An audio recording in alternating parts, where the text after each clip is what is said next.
আমাগো বাংলাদেশে এক জিনিস কিন্তু প্রতিদিন তারা পছন্দ করে না।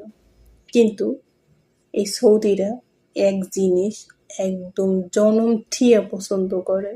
তাগো যে এত ভালো লাগে কেন জানি না।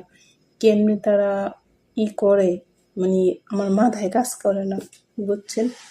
তো দেখাই আপনাদের জিনিসগুলো হলো এই প্রতিদিন তারা এক তরকারি খাইব, বেগুন, এই মিষ্টি কুমড়া করা আর আলু আর এই ভেন্ডি। এইগুলো দিয়ে প্রতিদিন আর কি একসাথে করে তারপর সবজি রান্না করি। আর আছে গাজর, এগুলো সব একসাথে করে প্রতিদিন সবজি রান্না করি, ঝোল নিরামিষ এইগুলোই এরা খায়। আর ভাতের সাথে মুরগি ক্যাপসা। তো এইরকম প্রতিদিন কেমনে খায় আমি জানি না।